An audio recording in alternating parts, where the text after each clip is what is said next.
She ain't never slept. She still ain't sleeping. Oh gosh, y'all might want to do something about that. Oh no, she'll go and get into bed now. I don't know if she's gonna go to sleep though. Yeah. She's just up chilling. Yeah. My two is at our grandma's house, so we about to throw a party in here. Oh man. Yeah, I noticed you're not in the closet today. Nah, see, and I can speak loud. Even though you're incognito with the glasses. Yeah. The loud anonymous Nets brother. Yeah.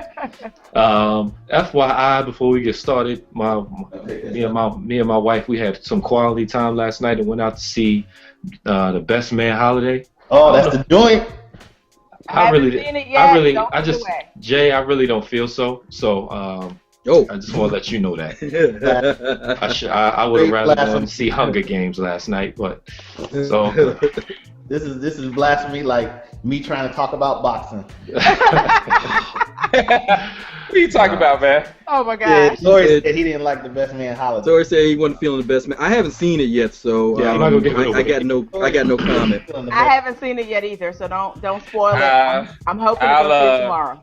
Hey man, what y'all want to get into first, man? I sent a list. I sent a list of all types of stuff going on, man. I didn't feel it's just too much. It's all too much. How do people? We ain't gotta do it all. But I'm saying, how do people watch reality TV? They just need to learn how to love sports, and they'll have all the reality TV they need. That's what I'm saying. Oh my God! I don't know how my wife watches that stuff she watches. I don't know. But I saw something real disturbing. I didn't realize last night that Derrick Rose went down again. Yeah, I saw that y'all this see that? morning. I saw a line on it this morning, but I didn't read up on it. Yeah, it looks like he hobbled off. Like it was a non-contact injury though, which is never good because he was same going thing for as last time. a defensive. He was going for it looks like a steal or something, and he slipped and went hobbling off, and then they had to help him off, and he was on crutches after the game. And the coach, did you see the coach's post-game interview? No, I missed that. The coach was almost. Tom Thibodeau cry? What? Thibodeau? Dude, teary-eyed, misty. Thibodeau was almost like, about dude, to all cry? emotional on the mic. Sorry, I need you to hold it together. Hold it together like you're not sure what's going on. But he was all, then we're, going to get an MRI. And Derrick said, I was like, wow. It's never good when the coach is misty. Can't be good. I just saw the reporter that was reporting this morning. They were saying it was an eerie feeling in the locker room because it was almost like 2 years ago, the same feeling everybody had. Like nobody wanted to say anything. Everybody had their head down, just kind of sitting back waiting, man. So, but I was like, dang, this brother going down again. I was like, on SportsCenter this morning, they had the the Chicago Tribune front page headlines has tragic loss. Has tragic loss on it as the headline and the they already got him counted out. I mean, they lost the game. They've written him off, man. Tragic loss. Okay, I get it. Okay, tragic loss. No, because they lost the game, but they had the picture of Derrick Rose with the crutches, so they were doing your double entendre, if you will. Okay. Well, the good news is it's a great draft class coming out. Oh boy, come on, Prev. Hey, that is good news. But true story. Hey, I mean, hey. Sorry, I had to step off, but I heard. But without Derrick Rose, Prev, they already made it to the second round of playoffs last year. So, Yeah, hey, I'm just saying. I'm not counting them out. I'm just saying. Hey, did I hear that right? Thibodeau got choked up about Derrick Rose's knee. Yeah. Are you kidding me? Obviously. Yes. Yeah. No. There's no crying in basketball. Not Tom Thibodeau, one of the hardest coaches in the league, choking up about Derrick Rose. Are you kidding me? Maybe he's kinder and gentler. That might be a new Thibodeau. You don't know. Could be a new guy. Hey, that's true. That's like a Tom Coughlin, huh? Could have shaved something. That's what I'm saying. If Tom Coughlin can soften up. A softer side of Tom. The softer side of Tom Thibodeau. The softer side of Tom Coughlin. Somebody might have filed off the rough edges on him. You don't know. Lord. But speaking of that draft class, did y'all hear the little kind of side story going on about Jabari Trailer at Duke, talking about he actually might stay Jabari Parker. Year? Jabari Parker. I mean Parker. Jabari Parker. Yeah, might stay an extra year. Yeah, I saw that on your text. I didn't hear anything about it, but I didn't see it myself. That to me, that's a bunch of nonsense. it's a bunch of nonsense. Yeah, I would believe it, but they was making the argument about, in the sense of him kind of putting it out there so that he could take the pressure off himself, in the sense, so he won't have to worry about people continually asking him, is he going to leave? And we know in our minds that asking him. Yeah, he should just do what Andrew. He should just do what Andrew Wiggins and just say, "Listen, I'm out." And just be legit with it, right? Yeah. Just be like, I got about $50 million in endorsement deals waiting for me as soon as I leave this stuff. So we say, Jay, gotta be the stuff. Gotta be the stuff. He got $50 million in endorsement deals waiting on him. This is just. I agree with Tory. Just don't get hurt. Don't let anybody try to prove something to you by. Taking it to the hole too hard or something like that. I got two things on this. I agree with Tory where he would be better off to just say I'm gone. Even Krzyzewski, even if he went to Krzyzewski and said I want to stay another year, Mike Krzyzewski would be like, hold up, dude. He's a good enough man where he won't let Jabari Parker stay because he'll tell him there's nothing for you to do here. Yeah, I don't know about that. I don't know about that. I don't know about Krzyzewski saying. I don't know about Krzyzewski saying go. Mike Krzyzewski would welcome that opportunity. I don't believe that either.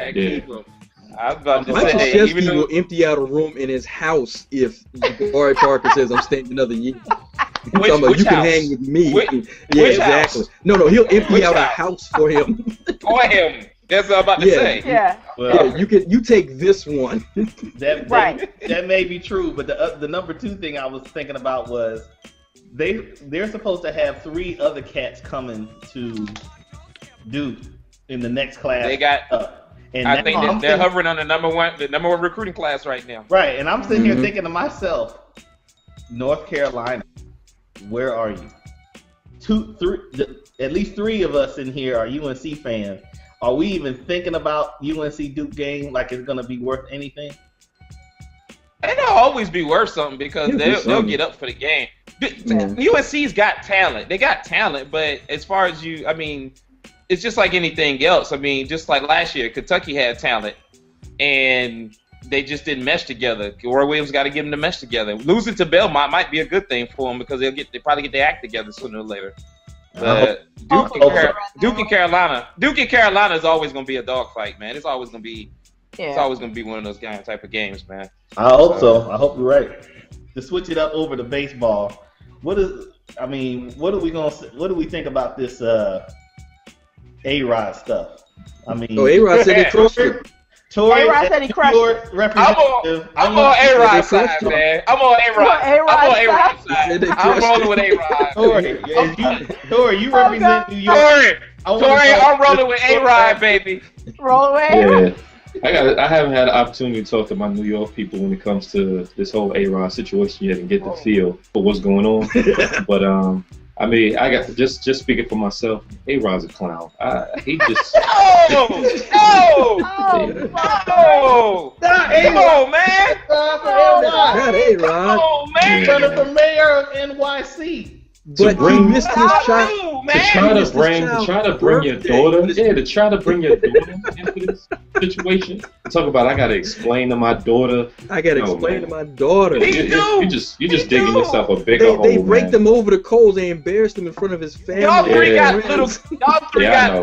got little girls, man. Y'all should relate. They're A-Rod. Yeah, that's true. I can't relate. The only thing I can't relate is I can explain what's going on with my daughter when I show her the $250 million that I'm swimming in, in my money bin.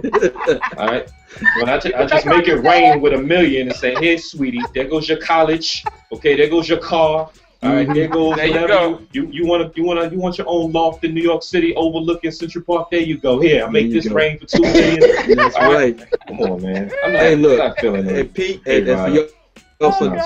for his legacy. His legacy. For the parental uninitiated. It's about the legacy. But here's where I'm with Dolla on that. For the parentally uninitiated out there, whenever I go and score my HGH, I take both my kids with me. Thank you. Thank you. That's what I'm talking about. Family man. That's being a good parent. That's what I'm saying. That's being a very good parent. Whenever I go and set up my meeting with the shady fake doctor in the biological lab next to the 7-Eleven. My kids they know. Well, they got daycare centers in those facilities. Yeah, they do. They got excellent child care facilities in these places. Just make sure they don't feed your kids. Just make sure you don't feed your kids. The only thing you got to do is make sure the needles are covered up. That's all. Yeah. No, your kid go in at 2, come out 15. You don't want that to happen. Hey, make sure you tell your daughter how you cheat. This is how to get all the money that's in your bank account. This is how Daddy cheated. How dare they embarrass him in front of his children? A-Rod is off the chain, man. They talking about if they give him 100 game suspension, should he take it? My guys was like, he better run with that and take it, because they gonna try to drop the house on this dude, man. They're gonna drop the house on this dude. They don't want him to play anymore. He's done. Just retire. He's done. They just want him to retire. Don't go away mad. Just go away. Go away. But the only devil's advocate I'll play in this, and y'all will know where I'm coming from, Jason and Tory, is that baseball is shady in general. The whole everything about that front office is shady. So it's almost like, which side do you know, the lesser of two evils right now? Like, you know, A-Rod is a clown. You know he out here putting on the show. But it's almost like, for baseball, y'all been so shady about this whole thing from the beginning. It's like, it's just terrible, here's man. My thing. They only got tough, if you will, on steroids, performance-enhancing drugs, all of that good stuff, after the government threatened to take away their financial benefits. Yeah, antitrust. The antitrust laws that they have going on. So then all of a sudden they were like, hey, whoa, okay, we need to do something. Because don't trip. Y'all knew that these dudes, way back when the numbers were out the charts, the home runs were all going out the park, y'all were clear. Somebody got something going on, and you were okay with it. There were no rules. There were no laws in place. There was no governing body to say, hey, don't do that stuff. Then people started having questions, and y'all are like, oh, no, we got something in place, kind of, sort of. And, well, we think you might have cheated back then, so we're going to punish you. You can't punish somebody for retroactive stuff way back when you didn't even have any rules in place for it, and then expect the fans to respect you. I can't respect you for that. Now you got plans in place, rules, quote unquote, if you say, but you're just going after the guys that everybody really feels like cheated before anyway. Mm-hmm. Give me some fresh meat. If I can just piggyback on what Lonice said, that's the thing, is I don't think A-Rod's a clown because he cheated. All right, I mean, we've talked about this in the past. I'm past that situation. Okay, he cheated. I mean, baseball has the most arrogant liars in professional sports. I mean, they look at you. They look at the camera. They put they all into their performance. They go in front of Congress. You know. And my thing is with A-Rod, it's like, listen, you've already dug your hole. Just man up, accept it, and move on. Don't just continue to lie. Don't just continue. That's the one thing That's the one thing I would say about Ryan Braun. Ryan Braun he got to the point he was just like, okay, y'all got me. Let me just move on. If people are gonna kill you, people are gonna kill you for cheating, you know, and that's fine. But I'm not gonna kill you for cheating, because I'm not one of these people who are in love with the game of baseball and its lovely history where numbers are so important and they matter so much, and how Babe Ruth is the god of baseball, but nobody wants to talk about how no other players of any other color were ever able to play when everybody's setting these records. Nobody cares about that. It's all about these guys today that are cheating and have this advantage, as opposed to in the past where nobody was playing with an even playing field because you didn't have the best players in the game playing in Major League Baseball. So these numbers aren't as halo to me as they are to the traditional baseball fans. And I was listening to some people on the radio, you know, talking about, not my point, but they were just talking about, they used the metaphor for A-Rod, or just for the whole PED situation. They used the checkers metaphor. They said if you were playing a checkers game for $1,000, but you came to the table with 16 checkers and I came to the table with 1,000 checkers, you know, would you be upset by that? And of course, people would if you're playing for money. And they said, well, that's the thing. They said, you know, with these PEDs, you're not playing with an even player field. Then they harken back to Babe Ruth, and people speak of Babe Ruth as if he has the home run record. You know, he doesn't have the home run. He doesn't have any. He didn't have any home run record. You know what I mean? So Right. Roger Maris and Hank Aaron had home run records. R.I.P. Josh Gibson. Yeah, no doubt. But anyway, I digress. Yep. Nobody wants to talk about that. No. Let's talk about somebody who's not going to be on the field, Roy Ellison. Have y'all heard about that? What? Oh, yes. What happened there? The referee who's got suspended. That dude. Yeah. So let's get into that. Let's talk. Oh boy, here we go. Yeah. The brother. So the story was that he yelled that he got yelled at. What's the lineman name again? Trent Wilson. Trent Williams. Yeah. So he yelled at. Say who yelled first? Who's the what's Trent the he Williams. said she said thing going on? The referee said Trent Williams yelled something at him using what was words. the something using that word? Garbage MFer is what the ref apparently said to Trent Williams. But he did it in retaliation to what Trent had said to him, is how the story goes. Yeah, so the ref got an opportunity to say his side of the story. So let's just okay. I'm not even gonna go with the old cliche. 2 wrongs don't make a right. Let's just not even go there. So even if somebody said something to you, you say those words back out to somebody. We get in the street, man. Well, here's the thing. Okay, 2 things. I was they were actually talking about it because I was forced to watch. What did I watch this morning? Oh, Fox Sports Live, which is still terrible. On Fox Sports 1. You need to stop watching Fox, period. Yes, that needs to happen. That joint is painful. But I was trying to get caught up on the events of sports, and Sports Center had gone off. They were on College Game Day, so I was trying to catch up on everything. And they actually had a segment on the referee. No, because they were covering highlights. They weren't giving me news. Focus. So they were talking to, I can't remember who they talked to, but one of the guys used to be the head of the officials, Donovan McNabb, and there was some other guy. And there was some other guy, but they were who was a defensive player. I can't remember his name, but they were talking about the incident, and they said, yeah, that stuff happens on the field. The players, both Don McNabb and the other player, said, where you're going back and forth, it's the heat of the moment. Things are said, but it never makes the media. Like, don't go crying to the media talking about the referee yelled at me. They couldn't understand that, nor did they respect it. The guy that was over the head of officiating, no, they were clear. They didn't respect that. Like, why are you going to tell the media what you're whining for? The game's over. Because they're like, a lot of things happen on the field, and it just should stay on the field. Let that go. Roy Ellison was having a bad day. And they went to Roy Ellison, and Roy Ellison had a ninja moment and said, "You said what?" He didn't think about the flag. To me? He didn't think about the flag. He forgot where he was at. Roy Ellison forgot where he was at for 1 second and said, "Shoot, I'm at work." I'd have walked over and dropped the flag right in front of him. I agree with you. He should have just better than throwing it in his face. Said, "You're not gonna be talking to me like that." But and then after the game, I would have been like, "You garbage." Roy Ellison after the game, I'm sure Roy Ellison was after the game was like, "Man, I thought I was on the street for a second." Well, to add some more to the story, and this is just speculative. I don't have all the facts, but apparently, and Lonice may know more so than I, but apparently Roy Ellison, when he got an opportunity to tell his side of the story, apparently Trent Williams used the endearment phrase of sellout in to Roy. He didn't call him honorary. Yeah, he didn't call him honorary. Why not? He called him honorary. He called him a sellout with the R-E-R. Oh boy! Just in time. Hey, what's up, Brooklyn? I'm doing good, man. I've been catching up on the ones I'm missing, man. I'm looking for the. I guess you're not in the warehouse, man. They released you. No. They don't got you gagged. They don't got you gagged this time. No, not this time. They gave me a little freedom. I was hanging out at a party last night. I'm a little hungover from a party.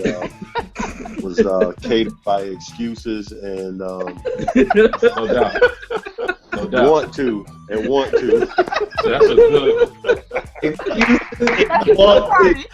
That's a good segue. So we was talking about this Roy Ellison official joint where apparently one of the players called him a sellout N-word, and he went off on him, and not only that, But in addition to that, but now the Fritz Pollard Alliance has come out, and now they're pushing for the banishment of the N-word on the field, in the locker room, period. Man. Yeah, it's it's to me, it's not going to happen. Well, they can try to push for that movement. I don't think it's a bad thing. I mean, the goal, I understand what they want to get done, but you're asking people from dysfunctional communities to change who they are, and that can't. They're not going to do that. They're not going to do that. They got to this stage being who they are, being themselves, and now they're making money on top of that. For you, they're not changing for anyone. That's just who they are. You know, some people will, but for the most part, it's not gonna. I don't know.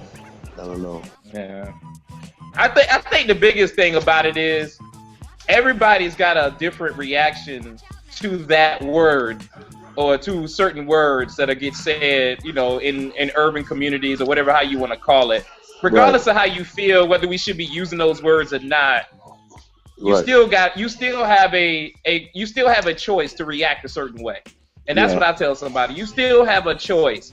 And like Jason said, maybe Roy Ellison had a moment, or maybe that's just the way he reacts to that word.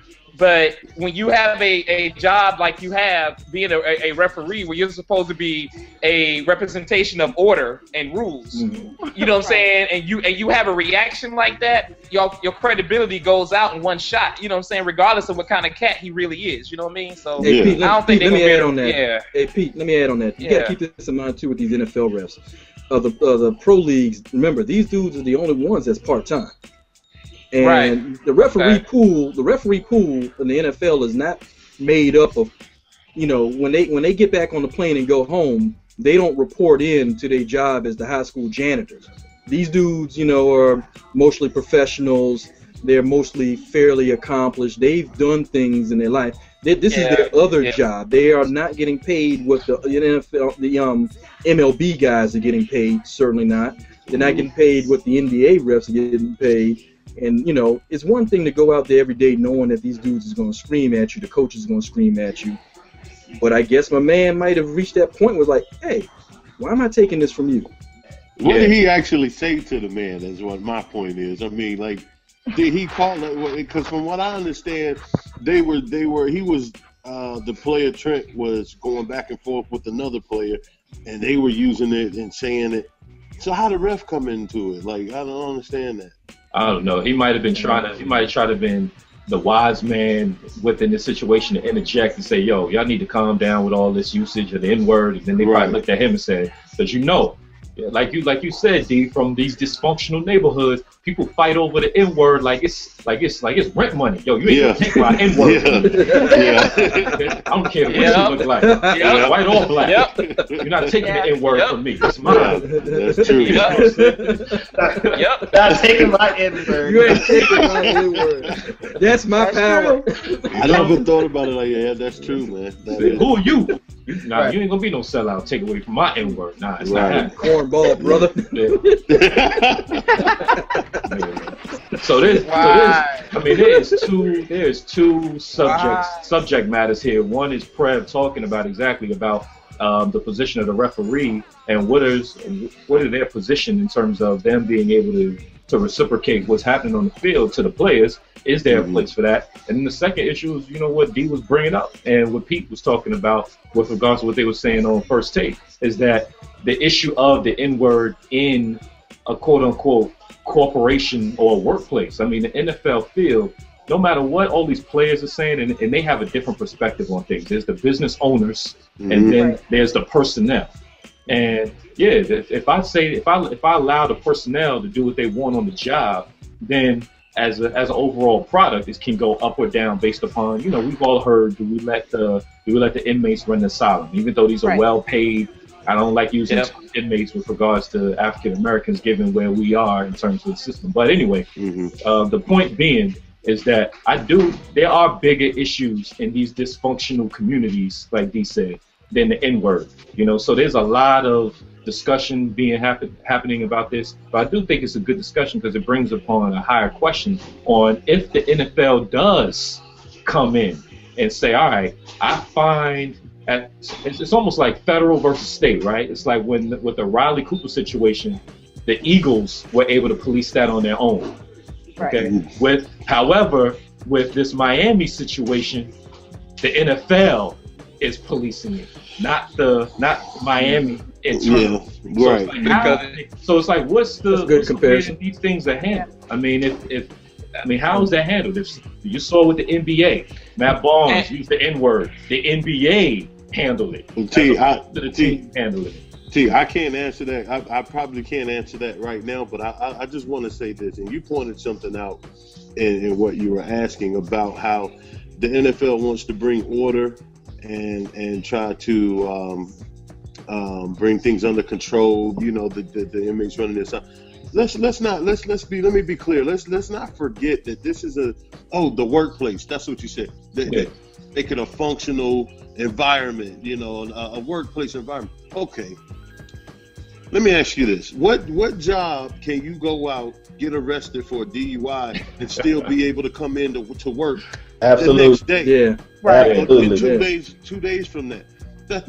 It's not, you can't have it both ways. You can't have it both ways. People, you know, what job can you commit manslaughter? Let me respond to that real quick, D. Now, if I did have a DUI and I was a high-ranking VP within my company, and I'm making my company millions of dollars, then there is some leeway there. At my level, maybe not, but at the higher level, I can.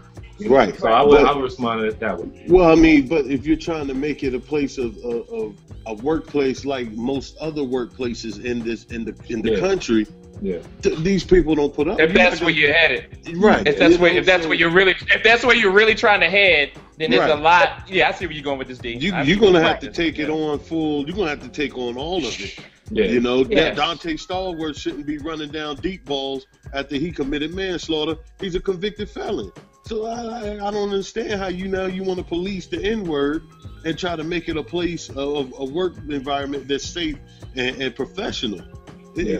And the way you put it, D, it's like anything else. Like the point you guys made about the urban community, as far as that word. Is that really the bigger issue that we really need to worry about? I mean, you know what I'm saying? Like, are we just hearing about this stuff because of the sensationalism of what's been going on this year or the last couple of years? There's a lot of other things that you got to work on as far as getting to that control aspect in a football environment, even in society, to worry about that word. So I'm not saying brush it to the side, but there's a lot of bigger issues to deal with, and I'm just going to be curious to see how this thing pans out on the football realm. Because we're acting like this football thing should take impact in all the communities, and I'm like, I don't know how I connected the dots on that one. Yeah, I don't. But see, I'm not even. And I understand your point. I understand your point, Pete. But I'm not even going to take it that far. I'm going to leave it in the box of the NFL, like D is talking about, or whether it's the NBA or what have you. And the reason why I think the conversation is being had is because times have changed. You know, with social media, the evolution of that, and communication being so broad, things are no longer private anymore. So it's not only can you go to a basketball game, and if you have good enough seats, hear Kevin Garnett or whoever saying the N-word all day on the court. Yeah, you know what I'm saying? Yeah. But that's changing when now through social media, what have you, it leaves the court and it goes out to everyone in the world.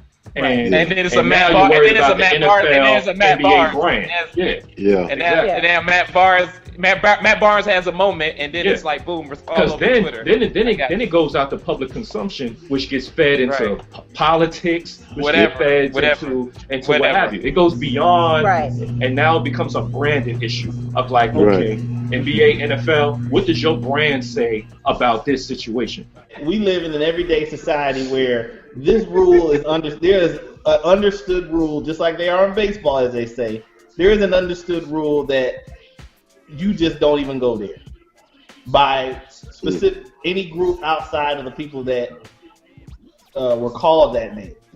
And the sad thing is that now, because we've had to quote unquote redefine the word as a term of endearment, now we have to lay down the laws and the rules of all this in sports. When it's like, you know, I guess I feel like there's a lot of other things that are more important that we need to try to fix than to try to fix this type of deal, because to me it's just there's a lot more, there's more important things that we need to be taken care of. Yeah, I understand that point, Jay. I understand what you're saying, but what I'm trying to tell, the point that I'm making is, I'm not thinking of this as a societal issue. This isn't a black community issue. This is an NFL, NBA issue, is what I'm saying.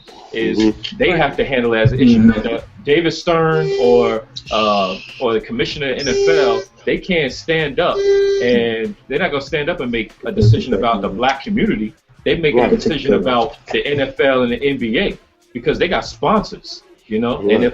And if you watching inside the NFL, or you watching out of control.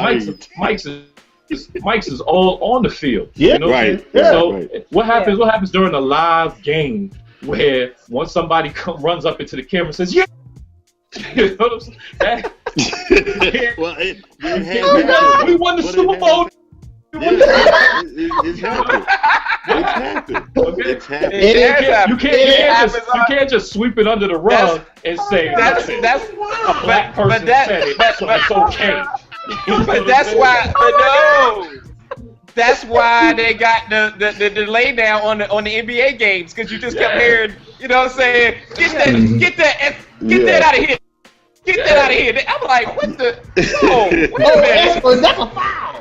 Yeah, come on, Hugh. You know that hit me. I'll be like, whoa, hey, that's okay. But I like what Pete, I like what Stephen A. Smith said.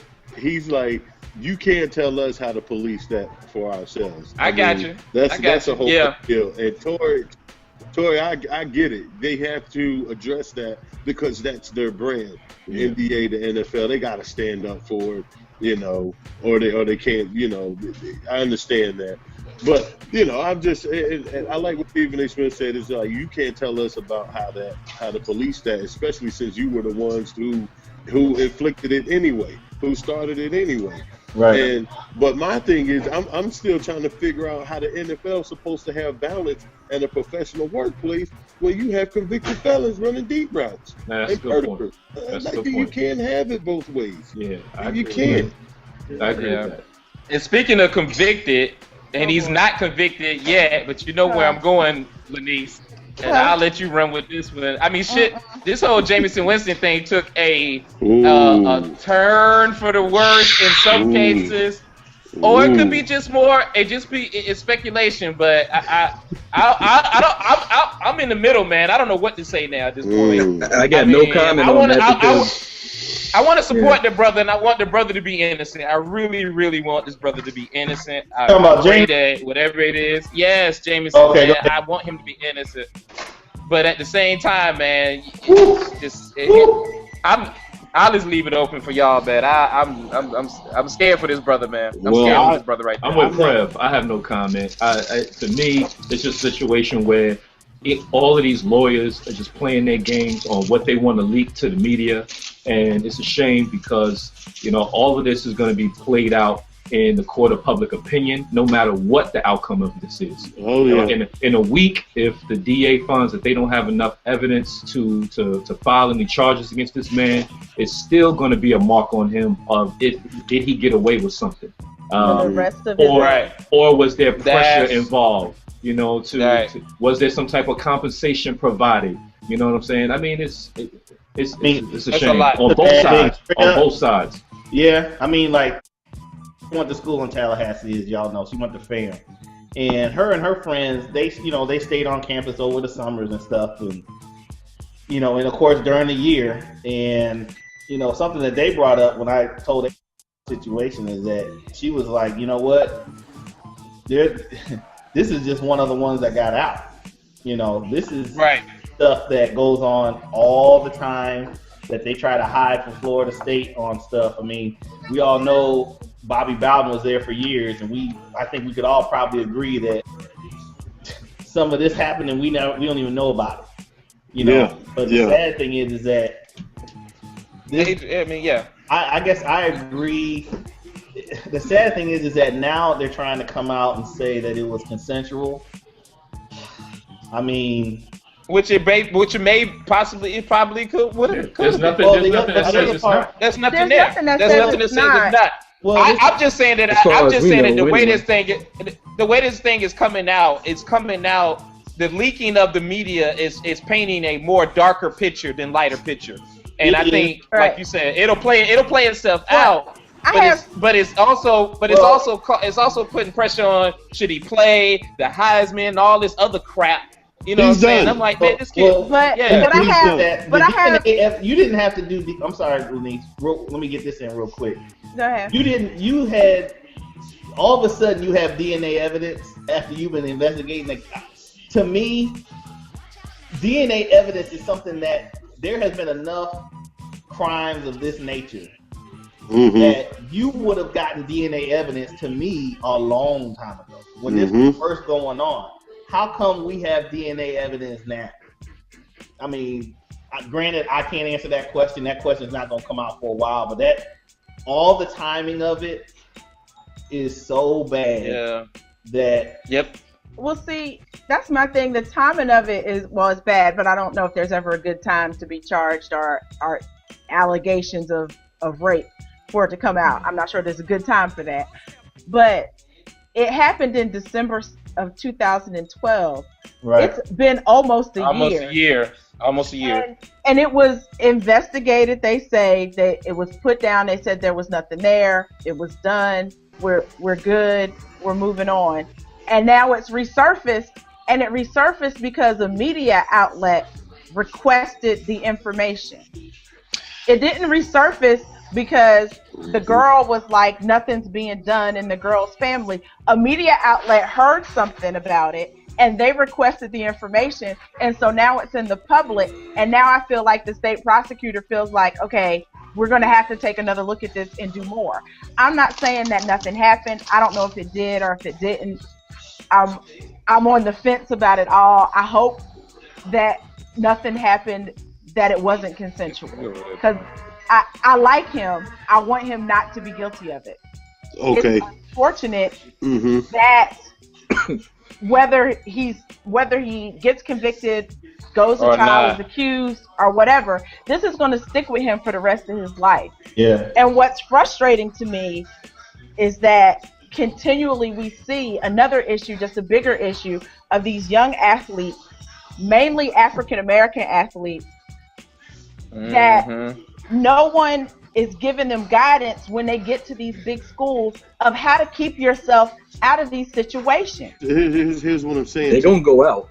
They're going to go out. They're going to do things. Right.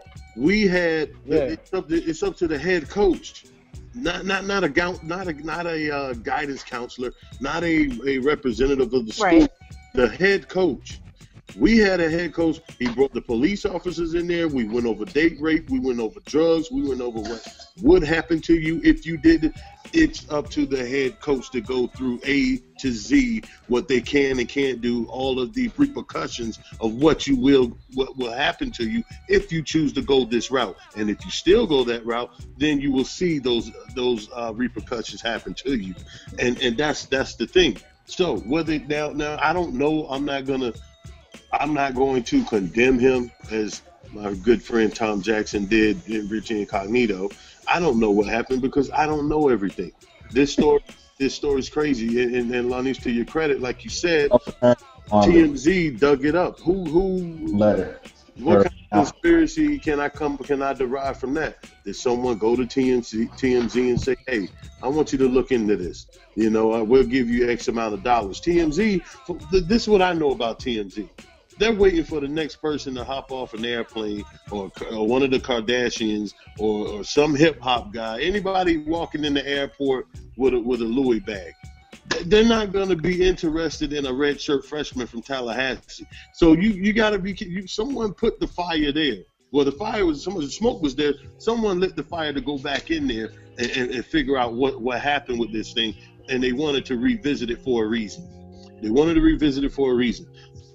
What the police officers, from what I understand, told that girl, that's flat out wrong. It is. Was condoning. Right. You know, it is a football town, but that happened to her. And I don't care what you say, you're going to listen, because if it was my daughter, Tallahassee be turned upside down. I don't. Right. Yeah, absolutely. Right. Absolutely. Yep. I actually, the funny thing is, I was thinking when I read about what that detective had said to the girl, I'm like, you know what? In this day and age, I almost can't believe. Yeah. I mean, 5 years ago, okay, I could see the dude doing the good old boy small town football school strong arm. In this day and age, you can't be no detective anywhere and say something like that to somebody and then not get out. Yeah. I'm amazed he actually had it in him to say it. Yeah, but he didn't just say it. But he didn't just say it to the family. He said it to the lawyer. Well, Prev, he said it to the lawyer. Wow. Yeah. I agree with you, Tory and Prev. And the first thing I thought is that maybe, just maybe, he was trying to say it in the context as being flipped for the sake of the case or the story. What context do you have? No, I mean, I don't see the exact text that he said or words that he said, but it was so unbelievable what he said that I was like, I'm shocked that he said that to the lawyer or to the family, that I'm thinking maybe he was, he or she was trying to say, hey, are you ready? Basically saying, are you ready for a fight? Because this is going to get ugly because of the way the culture of this city and town. The thing is, even if it's true, that's not a detective's place to go and say something like that. Right. The attorney should have been giving her that advice. That's something that her attorney should have been telling her, that if that was the context, her attorney should have been saying, if you bring these charges, are you ready for this fight? Because this is the area in which you live, and this is what they do. People can say what they want about Matt Brown, but that guy, he covered every base. Like, he made sure that he covered his own behind with the protocol and what to do. And man, we had so many meetings, man, on what to do, what not to do, who to go to if this happens, what to do, who to call if that happens. I mean, this guy was thorough in what you were. He made it clear. He put the ball in your court, basically, saying, here's everything. I'm giving you everything you should possibly. It's the same thing we say about these NFL players when they get these DUIs and all that. I'm like, hey, you got money enough to have a driver and get a driver. Everybody knows what a cab is. Right. And the NFL provides you that service. Like you say, he put the ball in your court, D, and say, here's how, this is my program. This is how I'm going to run it. Ball in your court, buddy. Ball's in your court. And just to piggyback on what Lonice was saying, I think that's a good response. It's like, Lonice, you can give these kids all the guidance and as much guidance as possible. But it's going to be up to them at the end of the day on whether they're going to accept that or whether they're going to do what they want to do. And I mean, these are young people. These are young people. They don't think they ever going to get caught. They don't think they ever going to get hurt. I mean, that's true. Yeah. Hey, I appreciate y'all checking in on a Saturday real quick, man, and I'm gonna let y'all go, man. All right, everything.